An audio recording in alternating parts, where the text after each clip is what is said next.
तो स्वागत है आपका अपने चैनल वेपन टेक्निकल ट्रेडिंग में। दोस्तों बात करेंगे शेयर बाज़ार की निफ्टी 50 और बैंक निफ्टी की। दोस्तों पूरा हम प्रेडिक्शन करने की कोशिश करेंगे कल कैसा रह सकता है निफ्टी का लेवल और निफ्टी बैंक का। कल मंथली एक्सपायरी है निफ्टी की और निफ्टी बैंक की, क्या हो सकती है इसकी एक्सपायरी, कहाँ पे क्या हो सकता है इसका लेवल। दोस्तों पूरा हम जानने की कोशिश करेंगे, एनालिसिस करेंगे निफ्टी 50 का और बैंक निफ्टी का। तो दोस्तों वीडियो के एंड तक बने रहें, वीडियो को बिल्कुल भी स्किप करके ना देखें। दोस्तों पैसा आपका कैसे बनेगा, कैसे कहां पर पैसा बन सकता है, ये भी हम जानने की कोशिश करेंगे। और आज मार्केट ने थोड़ी सी रिकवरी दिखाई 2 दिन के फॉल के बाद। तो क्या इंटरनेशनल मार्केट कैसी है, जो मार्केट के इंटरनेशनल इंडिकेटर्स हैं वो कैसे हैं, यूएस मार्केट कैसी है, एफआईज़ की क्या पोजीशन है। और दोस्तों साथ ही साथ मैं आपको ये भी बताऊंगा कि कौन से अच्छे स्टॉक हैं जिसमें आप बाइंग करके पोजीशन बना सकते हैं और स्विंग ट्रेडिंग करके और लॉन्ग टर्म इन्वेस्टमेंट करके भी आप उसमें पैसा बना सकते हैं। और एक दोस्तों अगर आप ऑप्शन में काम करते हो, ऑप्शन ट्रेडिंग करते हो, तो दोस्तों ऑप्शन ट्रेडिंग के लिए ऑप्शन स्ट्रैटेजी लगानी पड़ती है। अगर आप ऑप्शन बाइंग करते हो उसके लिए अलग स्ट्रैटेजी होती है, अगर आप ऑप्शन सेलिंग करते हो तो उसके लिए अलग स्ट्रैटेजी होती है। तो दोस्तों आपको एक डिस्क्लेमर दे दूं, सेबी की जो रिपोर्ट आई है उसके रिकॉर्डिंग अगर हम देखें तो ऑप्शन ट्रेडिंग में 10 में से 9 लोग जो वो लॉस करते हैं, तो एक बंदा जो वो प्रॉफिट करता है। तो बहुत ही कम चांस होते हैं दोस्तों ऑप्शन ट्रेडिंग में अर्निंग के। तो इसलिए अगर आप स्टॉक मार्केट में नए आए हो, बिल्कुल पहले अगर आप मान लीजिए कि अभी आपने स्टॉक मार्केट को अभी शुरू किया अकाउंट खोल के, तो दोस्तों आपको एक यही सलाह है कि आपको कभी भी ऑप्शन ट्रेडिंग नहीं करनी चाहिए। अगर आप फिर भी ऑप्शन ट्रेडिंग करना चाहते हैं, ऑप्शन ट्रेडिंग करने के चाहवान हैं, तो फिर दोस्तों सबसे पहले आपको ऑप्शन ट्रेडिंग सीखनी चाहिए। बहुत सारे दोस्तों ऐसे नहीं आते मार्केट में, जब वो देखते हैं मार्केट जब लाइफ टाइम हाई के ऊपर होती है तो मार्केट में काफ़ी शोर होता है, बहुत सारे लोग पैसा कमा रहे होते हैं, काफ़ी लोगों का पैसा बना होता है, लेकिन उनका पैसा बना होता है जिन्होंने पहले नीचे के प्राइस के ऊपर शेयर को बाई करके रखा होता है, तो उनका पैसा बनता है। तो नॉर्मली जनरली जो आपको कोई बंदा मिलता है तो उनसे आप बात करेगा तो वो बोलेगा कि मैंने तो स्टॉक मार्केट से अच्छा पैसा कमाया। तो आपके मन में ये आ जाएगा कि हमने क्यों नहीं कमाया, तो हम भी पैसा इन्वेस्ट करते हैं, हम भी देखते हैं। लेकिन दोस्तों जब आप देखिए कि जब आपके जो फ्रेंड ने पैसा इन्वेस्ट किया था तब मार्केट कहाँ थी, तब मार्केट नीचे होगी, मान ली 1000 2000 या 3000 पॉइंट नीचे होगी। किसी ने 6 महीने पहले या साल में पहले की बात करें, जैसे अप्रैल 1 की बात करें तो 1 अप्रैल 31 मार्च और 1 अप्रैल के बीच ही मार्केट ने मूव दिखाया। 16,000 तक मार्केट आ गई थी, जो अब 20,000 तक भी चली गई। तो इस तरह से जिसने 4-5 महीने पहले किसी स्टॉक में या इंडेक्स में निफ्टी 20 में या निफ्टी 20 बैंक 20 में या किसी और स्टॉक में पैसा लगाया, तो वो स्टॉक आज बढ़ गया, उसको प्रॉफिट दिख रहा है। तो ये सोच के जब आप मार्केट में एंटर करते हो तो तब आप एंटर करें जब मार्केट अपने लाइफ टाइम हाई के ऊपर है। जो मार्केट अपने लाइफ टाइम हाई के ऊपर ही पहले होती है तो उसके चांस थोड़े करेक्शन के भी होते हैं। वो मार्केट ऊपर हाई और भी बना सकती है, लेकिन उसके चांस थोड़े करेक्शन के भी आते हैं। जो मार्केट अपने लो से जो इसी साल का इसने लो बनाया उससे जैसे अगर देखें तो 10-15% मार्केट जैसे 10% ऊपर आ गई है, तो उसमें फिर थोड़ी सी करेक्शन के चांस भी रहते हैं। लेकिन अगर आप लाइफ टाइम हाई के ऊपर मार्केट जब हो तब किसी स्टॉक को, यही आप इंडेक्स की बात कर सकते हैं चाहे स्टॉक की कर सकते हैं, जब स्टॉक अपने लाइफ टाइम हाई के ऊपर होता है जब अगर तब आपने उसको बाई कर लिया, तो अगर फिर उसमें कोई करेक्शन आ जाती है, मान लीजिए स्टॉक ने पहले ही 1-2 महीने में कोई 20-25% या 30-40% का मूव दिखा दिया, रैली दिखा दी है, तो अब उसमें अगर आप पोजीशन बनाएंगे तो उसमें फिर अगर जिसने उसने हाई बनाया उससे वो 5-10% की करेक्शन पे आ सकता है। तो इसलिए आपको उस स्टॉक में कम क्वांटिटी से ही ऐड करना चाहिए, पोजीशन बनानी चाहिए। अगर वहीं से स्टॉक ऊपर मूव कर जाएगा और ऊपर जाएगा तो आपका जितनी इन्वेस्टमेंट की होगी उससे प्रॉफिट होगा।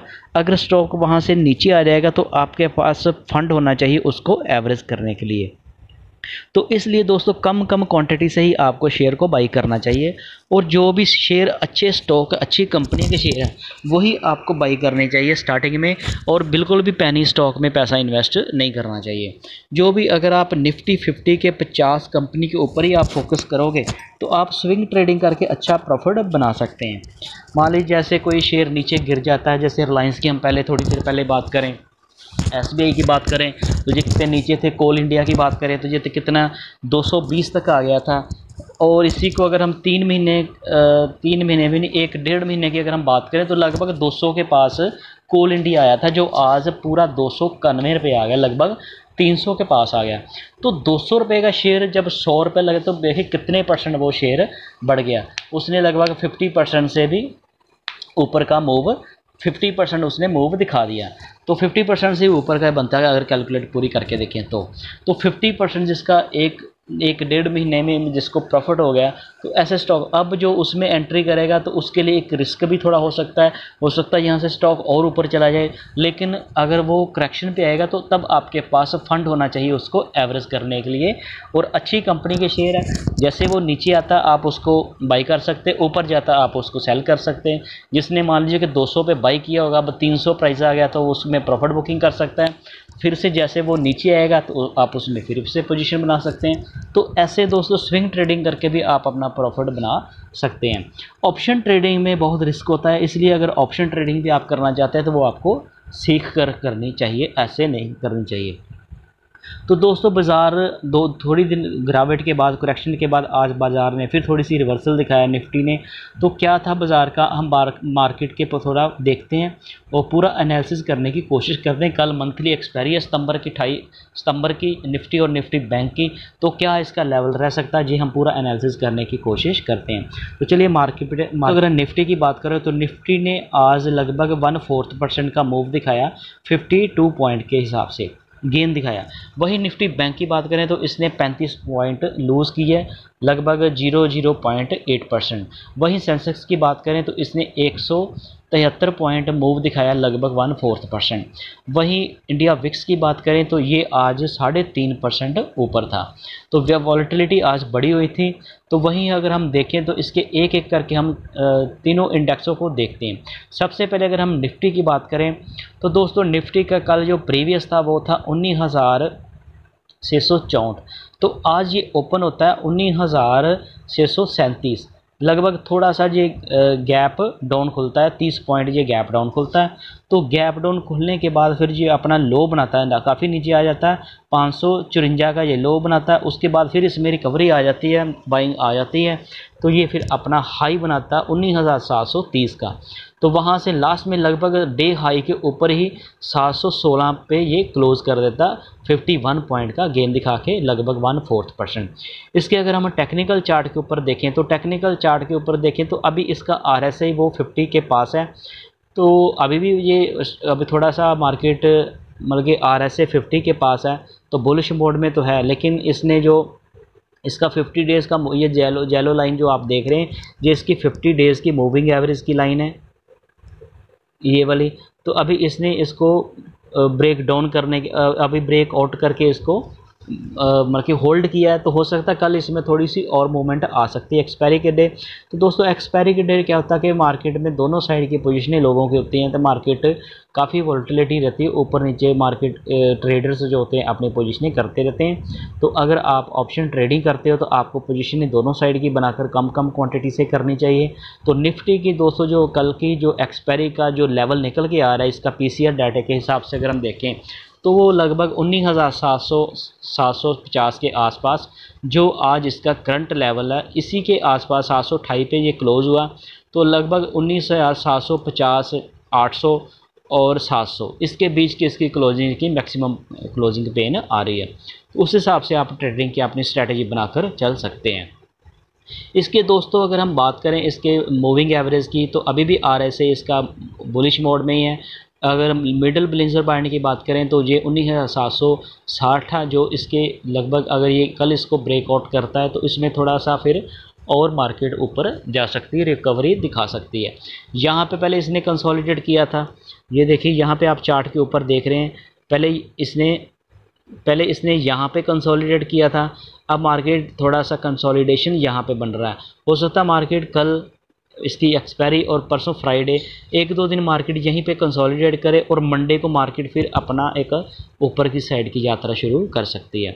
तो दोनों साइड की दोस्तों आपको पोजीशनें बनाकर चलना चाहिए। अगर हम आज देखें इसकी कौन से शेयर थे जो आज भाग रहे थे, तो भागने वाले शेयरों की बात करें तो सबसे आगे था आज LT लगभग 2%।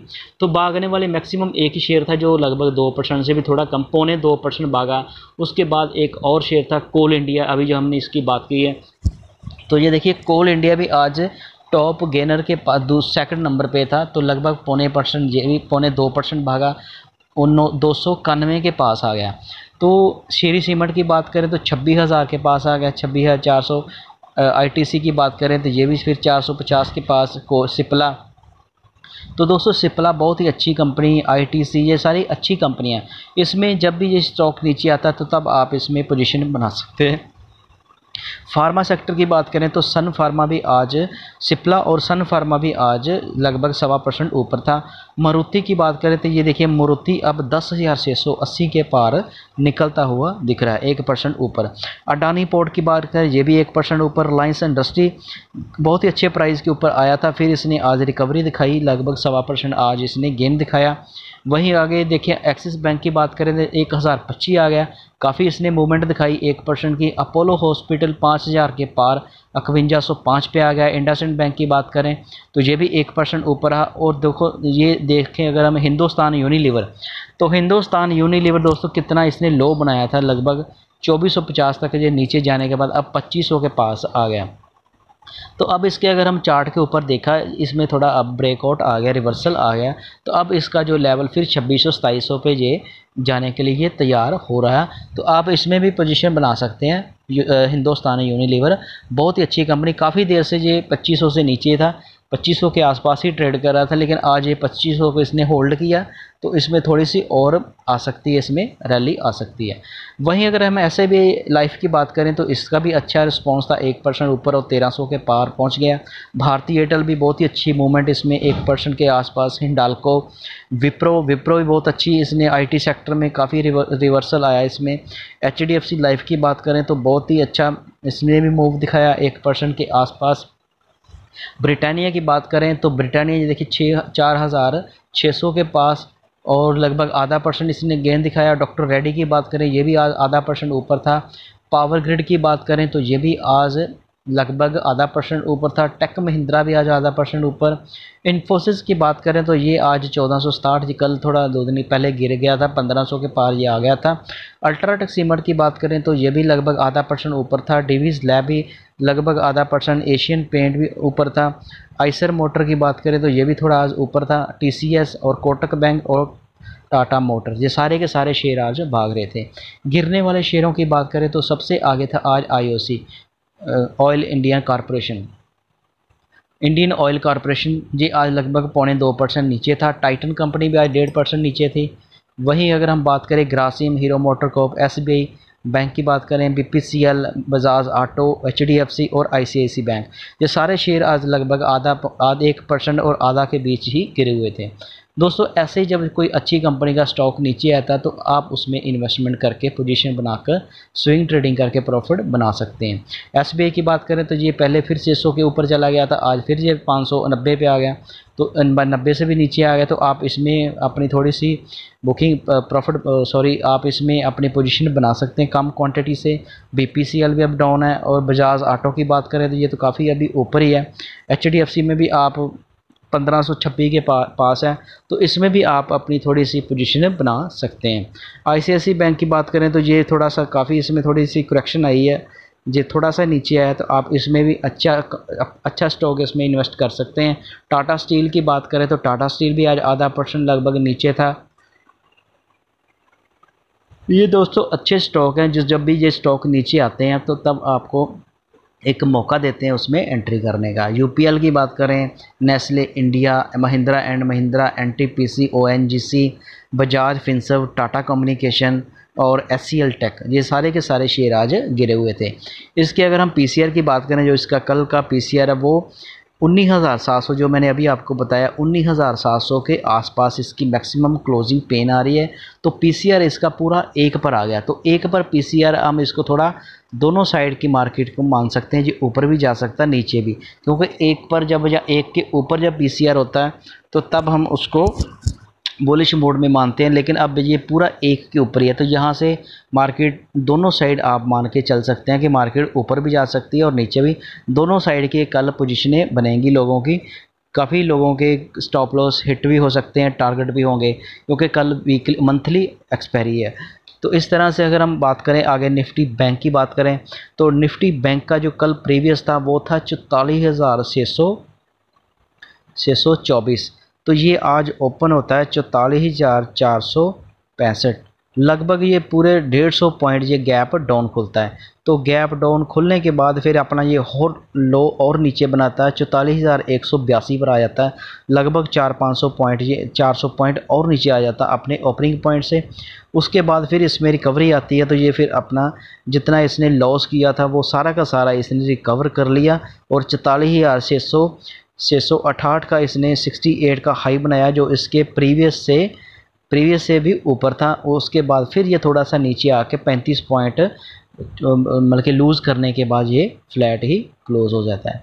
तो इसके अगर हम देखने भागने वाले शेयरों की अगर हम इसके टेक्निकल चार्ट के ऊपर अब देखें, तो आज इसकी जो कैंडल बनी है वो ग्रीन कैंडल बनी है। इसके मिडल ब्लेंजर बैंड के पास ही इसने क्लोजिंग दिया। इसका जो येलो कलर की लाइन है वो 44,950 के आसपास है, जो उसकी 50 डेज़ की मूविंग एवरेज है।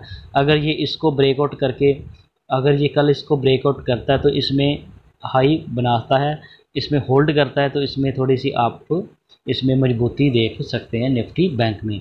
तो निफ्टी बैंक का अगर हम निफ्टी 50 के देखें तो इसका RSI अभी 44 है, जो थोड़ा सा शॉर्ट बेरिश मोड में है। तो इस तरह से इसमें थोड़ी सी निफ्टी बैंक का जो निफ्टी 50 के मुकाबले थोड़ा सा वीक है। तो इसके कौन से शेयर थे जो आज भागे थे? इसके सारे से आगे था आज PNB, आज लगभग 3.25% भागा। IDFC फर्स्ट बैंक भी आज 2% ऊपर था। फेडरल बैंक भी लगभग 2.25% ऊपर था। Axis bank 1%, IndusInd bank 1%, bank of Baroda भी आज लगभग 0.5% ऊपर था। कोटक बैंक भी आज लगभग थोड़ा सा फ्लैट ही था। ये आज लगभग 8 शेयर थे जो ऊपर थे और बाकी ये आज पाँच शेयर जो वो 7 ऊपर थे और 5 शेयर आज नीचे थे। तो नीचे सबसे आगे था आज SBI आज लगभग 0.5% के पास, 0.25% गिरा। HDFC बैंक भी 0.5% गिरा, 0.5% ICICI edu small finance bank भी आज 0.5% गिरा। और बंधन बैंक की बात करें तो ये थोड़ा आज फ्लैट ही था। इस तरह से अगर हम देखें तो ये स्टॉक जो निफ्टी बैंक के गिरे थे, इसके पीसीआर की बात करें तो पीसीआर इसका 0.81, जो मैंने अभी आपको बताया कि निफ्टी जो बैंक का वो निफ्टी 50 के मुकाबले थोड़ा वीक है। ये इसका पीसीआर जो 0.1 के नीचे आ गया। तो इसमें ये थोड़ी सी वीकनेस है। इसकी जो कल की एक्सपायरी है वो 44,600 के आसपास होने की उम्मीद है, जो इसके करंट लेवल के आसपास ही। तो मार्केट कल ऊपर नीचे जिग जैग करने के बाद क्लोजिंग जो लगभग 44,600 के आसपास की कर सकती है। तो उसके बीच मार्केट ऊपर भी जा सकती है काफ़ी और नीचे भी आ सकती है। ये ट्रेडिंग के हिसाब से चलती रहती है। तो इस तरह से आप अगर ऑप्शन में काम करते हो तो दोनों साइड की पोजीशनें बनाकर आपको चलना चाहिए। FIs की अगर हम बात करें तो FIs ने आज कैश में 354 करोड़ की छोटी सी आज इन्होंने सेलिंग कर दी। नेट अगर हम देखें कैश में तो लगभग पूरे मंथ सितंबर की बात करें तो 21,642 करोड़ की इन्होंने नेट सेलिंग ही की है FIs ने। वहीं DIs की बात करें तो DIs ने 14,850 करोड़ की बाइंग की है FIs के अगेंस्ट। तो इस तरह से DIs ने काफ़ी मार्केट को संभाला। वह अगर हम फ्यूचर का डाटा देखें FIs का तो FIs ने आज जो फ्यूचर के इंडेक्स के जो फ्यूचर थे उसमें इन्होंने आज 1,188 करोड़ की इन्होंने 1188 करोड़ की सेलिंग की है। और इसमें इन्होंने नेट 2,014 करोड़ की पूरे सितंबर मंथ में सेलिंग की है। इसके चलते जो इंडेक्स के जो ऑप्शंस थे उसमें इन्होंने टोटल मंथ की अगर हम बात करें तो 2,11,000 60 की इन्होंने करोड़ की सेलिंग की है पूरे मंथ की बात करें सितंबर की। तो आज इसने थोड़ी सी यहाँ पे 1081 की इन्होंने बाइंग की है। वहीं अगर इसके स्टॉक की बात करें, एफआईज ने स्टॉक के जो फ्यूचर थे वो आज इन्होंने 864 करोड़ के बाई की है। और नेट अगर हम पूरे मंथ की बात करें तो इन्होंने 10,120 करोड़ की बाइंग की है। इस सेगमेंट में टोटली इन्होंने बाइंग की है। तो इसमें अगर हम देखें इन्होंने जो ऑप्शन के जो स्टॉक की ऑप्शंस होती है उसमें इन्होंने 303 करोड़ की आज बाइंग की है। और नेट अगर हम देखें पूरे मंथ का तो 1474 करोड़ की इन्होंने नेट सेलिंग की है।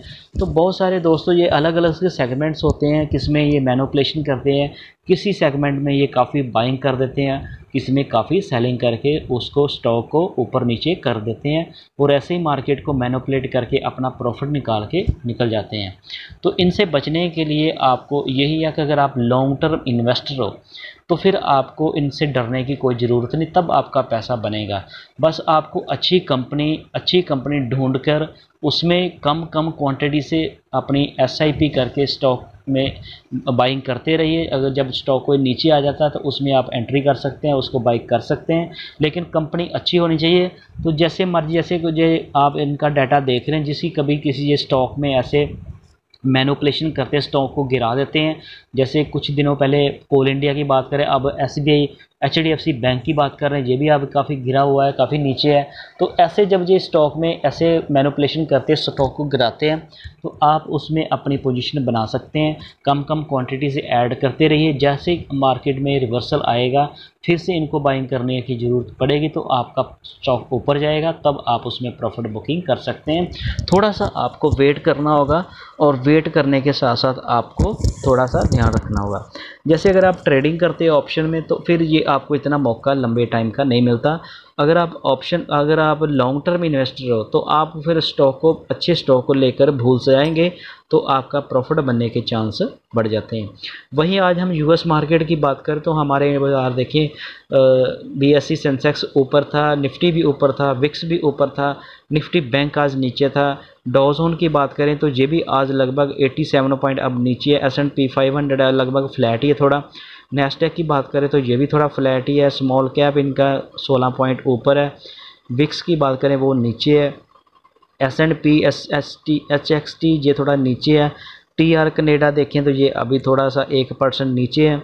वहीं बॉस्पा की बात करें तो ये अब 304 पॉइंट लगभग 1/4% ऊपर है। वहीं S&P BMV IPC देखें तो ये भी आज ½ % ऊपर है।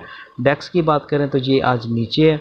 तो इस तरह से आप देखो मार्केट का मूड माहौल की बात करें तो मार्केट का मूड माहौल थोड़ा यूएस मार्केट के जो दूसरे जो इंडिकेटर्स हैं वो हमारे मार्केट के अगेंस्ट ही चल रहे हैं। काफ़ी मार्केट जो यूएस मार्केट की बात करें, ये देखिए चाइना के बाज़ार, हांगकांग के बाज़ार, ताइवान, ये सारे स्टॉक अभी लगभग मिक्स है मूड माहौल देखने को मिल रहा है। यहाँ पे आप देखेंगे तो सारे के सारे यहाँ पे हरियाली में। तो दोस्तों मार्केट का जो दूसरे इंडिकेटर जैसे यूएस डॉलर इंडेक्स की बात करें वो भी काफ़ी ऊपर चला है। क्रूड ऑयल की बात करें वो भी काफ़ी ऊपर है। 10 ईयर यील्ड की बात करें वो भी ऊपर है। यूएस आइनर की बात करें वो भी हमारे अगेंस्ट है, ऊपर काफ़ी डॉलर का रेट बढ़ गया। तो इस तरह से दोस्तों जो यूएस के जो इंटरनेशनल मार्केट के जो इंडिकेटर है जो हमारे मार्केट को इफ़ेक्ट करते हैं वो हमारे अगेंस्ट है, जिसके चलते मार्केट में काफ़ी कुछ दिनों से गिरावट थी, आज थोड़ी सी रिकवरी आई थी। तो जैसे जैसे दोस्तों क्रूड ऑयल का, डॉलर का प्राइस बढ़ जाता है हमारे, वो मार्केट के लिए नेगेटिविटी का काम करता है, मार्केट में सेलिंग आ जाती है। तो और भी बहुत सारे दोस्तों रीज़न होते हैं मार्केट को गिरने के। 100 अच्छी बातें हो तो तब स्टॉक मार्केट ऊपर जाता है शेयर, और एक ही बैड न्यूज़, नेगेटिव न्यूज़ आ जाए तो सारी की सारी मार्केट गिर जाती है।